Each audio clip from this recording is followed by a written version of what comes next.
Hello OP classes के digital platform पर आप सभी का एक बार पुनः स्वागत है। आज हम लोगों को पढ़ने हैं 1 सितंबर 2020 के मोस्ट एक्सपेक्टेड करंट अफेयर्स। चलिए शुरू करते हैं और देखते हैं आज का पहला प्रश्न। पहला प्रश्न है, हाल ही में किस राज्य की विधानसभा ने प्रदेश को संविधान की 6वीं अनुसूची के अधीन लाने के संबंध में प्रस्ताव पारित किया है? तो हाल ही में अरुणाचल प्रदेश में राज्य को संविधान की 6वीं अनुसूची के अधीन लाने के लिए एक प्रस्ताव पारित किया गया है। बात की जाए अरुणाचल प्रदेश की, तो अरुणाचल प्रदेश को 371H अनुच्छेद के तहत विशेष राज्य का दर्जा दिया गया है। यह उसे 55वें संविधान संशोधन के तहत 1986 में दिया गया था। फिर भी अरुणाचल प्रदेश ने 6वीं अनुसूची में शामिल होने संबंधी एक प्रस्ताव पारित किया है। बात की जाए 6वीं अनुसूची की, तो 6वीं अनुसूची में असम, मेघालय, त्रिपुरा तथा मिजोरम के जनजातीय क्षेत्रों के प्रशासन संबंधी नियम दिए गए हैं। अरुणाचल प्रदेश की राजधानी है ईटानगर तथा वर्तमान मुख्यमंत्री हैं पेमा खांडू। वर्तमान में अरुणाचल प्रदेश के राज्यपाल हैं बीडी मिश्रा। हालांकि अरुणाचल प्रदेश को 5वीं अनुसूची के तहत रखा गया है, जिसमें राज्यपाल को विशेष अधिकार निहित होते हैं। चलिए देखते हैं हमारा आज का दूसरा प्रश्न। दूसरा प्रश्न है, चेस ओलंपियाड प्रतियोगिता में पहली बार भारत को कौन सा पदक मिला है? तो हाल ही में भारत ने रूस के साथ संयुक्त विजेता रहते हुए चेस ओलंपियाड का स्वर्ण पदक जीता है। पहली बार ऑनलाइन प्रारूप इसका आयोजन किया गया था, लेकिन इंटरनेट की कमी के चलते भारत और रूस 3-3 से संयुक्त विजेता रहे और स्वर्ण पदक मिला है। भारत की तरफ से इस प्रतियोगिता में Vidit Gujrathi, Viswanathan Anand, Koneru Humpy, D Harika, R Praggnanandhaa, P Harikrishna, Nihal Sarin तथा दिव्या देशमुख शामिल हुए। चलिए देखते हैं हमारा आज का अगला प्रश्न। अगला प्रश्न है, हाल ही में तेलुगु भाषा दिवस मनाया गया है। यह प्रतिवर्ष कब मनाया जाता है? तो हाल ही में तेलुगु भाषा दिवस मनाया गया है, जो कि प्रतिवर्ष 29 अगस्त को मनाया जाता है। बात की जाए तेलुगु भाषा की, तो यह आंध्र प्रदेश तथा तेलंगाना की प्रमुख भाषा है। इसके अलावा तमिलनाडु, ओडिशा तथा कर्नाटक के कुछ क्षेत्रों में भी तेलुगु भाषा का प्रयोग किया जाता है। तेलुगु भाषा का सबसे पहले उल्लेख नन्नय ने अपने महाभारत में किया था। चलिए देखते हैं हमारा आज का अगला प्रश्न। अगला प्रश्न है, हाल ही में आसियान भारत आर्थिक मंत्रियों की 17वीं परामर्श बैठक संपन्न हुई। इस बैठक की अध्यक्षता किन 2 देशों के आर्थिक मंत्रियों द्वारा की गई है? तो हाल ही में भारत तथा वियतनाम के आर्थिक मंत्रियों ने आसियान भारत आर्थिक मंत्रियों की 17वीं परामर्श बैठक की अध्यक्षता की है। यह कुल 17वीं बैठक थी, जो कि 29 अगस्त को वर्चुअल तरीके से आयोजित की गई थी। इस बैठक में भारत की तरफ से भारत के वाणिज्य उद्योग व रेल मंत्री पीयूष गोयल ने हिस्सा लिया, जबकि वियतनाम की तरफ से इस बैठक में व्यापार मंत्री त्रान तुआन अन ने हिस्सा लिया है।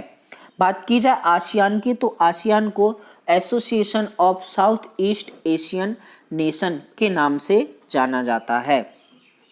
चलिए देखते हैं हमारा आज का अगला 5वां प्रश्न।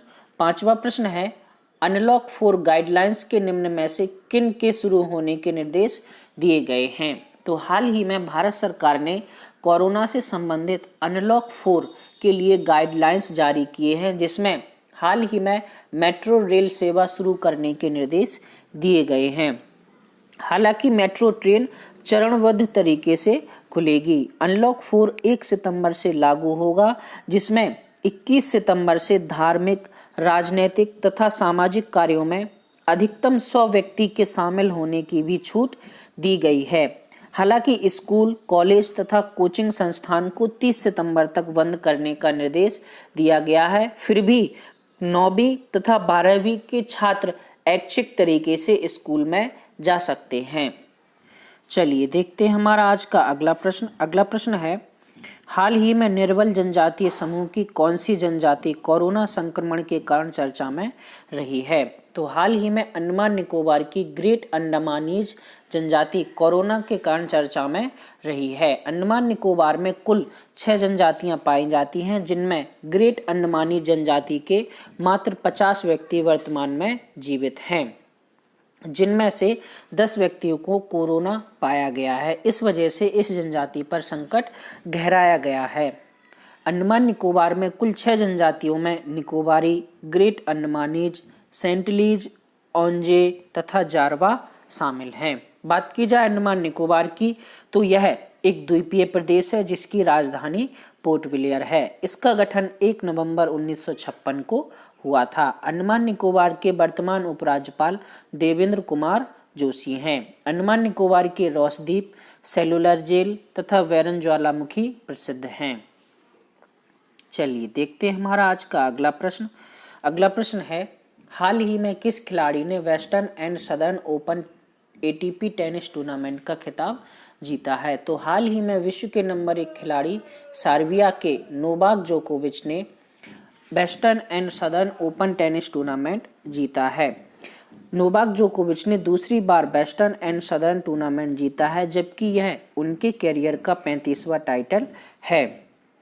हाल ही में जापान की नाओमी ओसाका इसी टूर्नामेंट के सेमीफाइनल से हट गई थी, लेकिन पुनः उन्होंने इसका सेमीफाइनल खेला और वे फाइनल में प्रवेश कर गई थीं, लेकिन चोट के कारण फाइनल से हटी और अजारेंका को विजेता घोषित किया गया है। Western and southern open tennis tournament का पुरुष खिताब नोवाक जोकोविच, जबकि महिला खिताब अजारेंका ने जीता है। चलिए देखते हैं हमारा आज का अगला 8वां प्रश्न। 8वां प्रश्न है, हाल ही में किस भारतीय मूल की जासूस को ब्रिटेन के ब्लू प्लॉक सम्मान से सम्मानित करने की घोषणा की गई है? तो हाल ही में नूर इनायत खान को ब्रिटेन ने ब्लू प्लॉक सम्मान से सम्मानित करने की बात की है। नूर इनायत खान द्वितीय विश्व युद्ध के दौरान ब्रिटेन के लिए जासूसी करने वाली भारतीय मूल की एक महिला थीं। इनका उपनाम मैंडेलिन है, जो कि इन्हें वर्ष 1943 में जासूसी के दौरान नर्स के रूप में दिया गया था। नूर इनायत खान का जन्म 1 जनवरी 1914 को हुआ था, जबकि जर्मनी के प्रताड़ना शिविर में 13 सितंबर 1944 को इनकी हत्या कर दी गई। कॉमनवेल्थ कंट्रीज के जॉर्ज क्रॉस सम्मान से भी इन्हें सम्मानित किया जा चुका है। चलिए देखते हैं हमारा आज का अगला 9वां प्रश्न। 9वां प्रश्न है, काउकाज 2020 युद्ध अभ्यास कहाँ किया जाना प्रस्तावित है, जिसमें भाग लेने से भारत ने अपना नाम वापस ले लिया है? तो सितंबर में आयोजित काउकाज 2020 युद्ध अभ्यास रूस में आयोजित होना है, जिसमें शामिल होने से भारत ने अपना नाम वापस ले लिया है। भारत के कहना है कि इस अभ्यास में पाकिस्तान तथा चीन भी शामिल होगा, इस वजह से वह इस अभ्यास में भाग नहीं ले रहा है। इस युद्ध अभ्यास में कुल 20 देश शामिल होंगे। चलिए देखते हैं हमारा आज का अगला और अंतिम प्रश्न। अंतिम प्रश्न है, हाल ही में एलोन मस्क का स्टार्टअप न्यूरालिंक चर्चा में है। न्यूरालिंक प्रयासरत है। तो हाल ही में एलन मस्क का एक नया स्टार्टअप न्यूरालिंक चर्चा में है, जो कंप्यूटर चिप को जीव के मस्तिष्क में इम्प्लांट करने के लिए चर्चा में है। हाल ही में न्यूरालिंक के एलन मस्क स्टार्टअप ने सुअर का प्रदर्शन किया है, जिसके दिमाग में चिप लगाकर उस सुअर के दिमाग की गतिविधियों को देखा गया है। न्यूरालिंक का कहना है कि उसने 19 अलग अलग प्रकार के जानवरों में इस चिप का प्रयोग किया है, जिसमें 87% सफलता हासिल हुई है। एलन मस्क ने वर्ष 2016 में न्यूरालिंक की स्थापना की थी, जिसका काम इंसानी दिमाग को पढ़ने के मकसद को विकसित करना था। 31 अगस्त 2020 का क्वेश्चन ऑफ द डे था आपका, जम्मू कश्मीर के वर्तमान उपराज्यपाल कौन हैं? तो जम्मू कश्मीर के वर्तमान उपराज्यपाल हैं आपके मनोज सिन्हा। इसके अलावा सेशन ऑफ द डे का क्वेश्चन था आपका, हाल ही में औसत मासिक वेतन सूची जारी की गई है, इसमें अंतिम स्थान पर कौन सा देश है? तो हाल ही में औसत मासिक वेतन सूची जारी की गई है, जिसमें पहले स्थान पर स्विट्जरलैंड तथा अंतिम स्थान पर क्यूबा है। इसमें भारत का 72वां स्थान है। सही उत्तर देने वालों में शामिल हैं आपके सोनाली मौर्य, भगवान सिंह, मयंक मौर्य, विजय लोको पायलट, सानू महाराज, सुशील पुरोहित, वैभव श्रीवास्तव, अमित, मानवेंद्र सिंह, शिवम कुशवाहा, गोलू कुशवाहा तथा अंकिता। सभी को बहुत बहुत बधाई। आप लोग सेशन को पूरा देखा करें और इसमें जो भी प्रश्नों के साथ एक्सप्लेनेशन बताई जा रही है उसको नोट करते चलें। 1 सितंबर 2020 का क्वेश्चन ऑफ द डे है आपका, किस अनुच्छेद के अधीन रहते हुए राष्ट्रपति लोकसभा का सत्रावसान व विघटन कर सकता है? अनुच्छेद 83, अनुच्छेद 86, अनुच्छेद 85 या इनमें से कोई नहीं। तो ये तो था आपका क्वेश्चन ऑफ द डे। इसके अलावा आपको बताना है कि तेलुगु भाषा दिवस किस दिन मनाया जाता है। दोनों प्रश्नों के जवाब आपको नीचे कमेंट बॉक्स में कमेंट करके बताने हैं।